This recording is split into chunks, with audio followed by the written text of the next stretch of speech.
joining us now, the former Israeli Prime Minister, Naftali Bennett. Prime Minister, thanks so much for joining us. I know you served in an elite unit of the Israel Defense Forces as well. Let's discuss what's going on.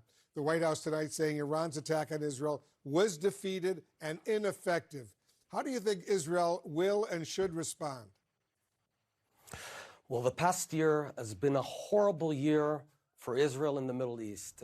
Iran, through its proxies, through the arms of its octopus of terror, they murdered families, burnt our boys, raped our girls, ransacked towns, shot rockets to our ships.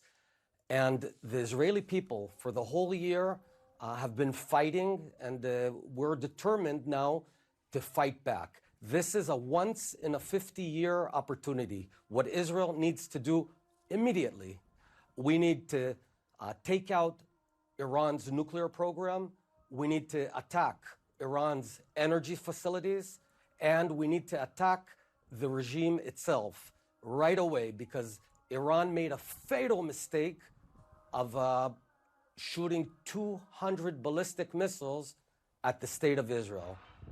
Enough is enough. Well, do you think, Prime Minister, that an attack on Iran's nuclear facilities right now is on the table? That's exactly what we need to do. I'm not privy to the current cabinet discussion, but what happened is for the past 20 years, Iran has built a circle of fire, a ring of fire around us and across the entire Middle East. And it's zooming forward towards a nuclear weapon. So now is the moment. You know, sometimes history knocks on your door and you got to seize the moment. If we don't do it now, I don't see it ever happening.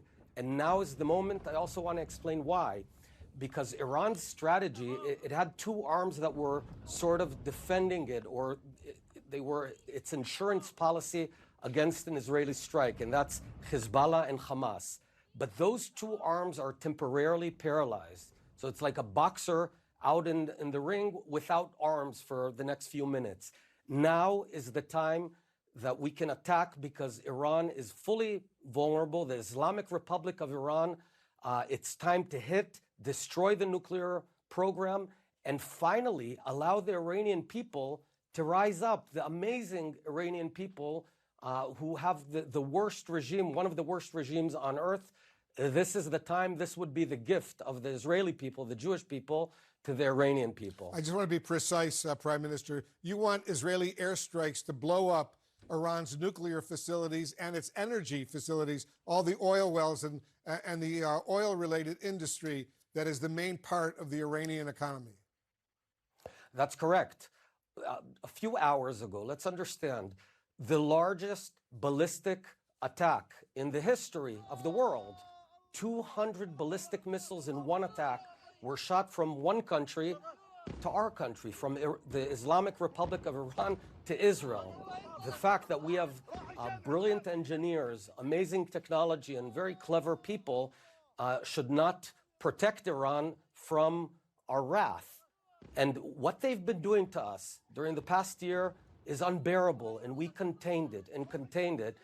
You know, I coined a term that the Israeli people have shown to be a nation of lions. Well, the lion is now waking up in its den, and we're roaring, and it's about to hit back.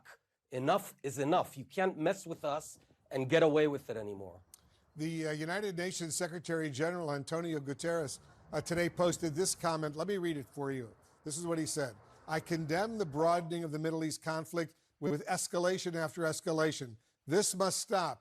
We absolutely need a ceasefire. Prime Minister, what's your response to him? Shame on him. This guy is a clown.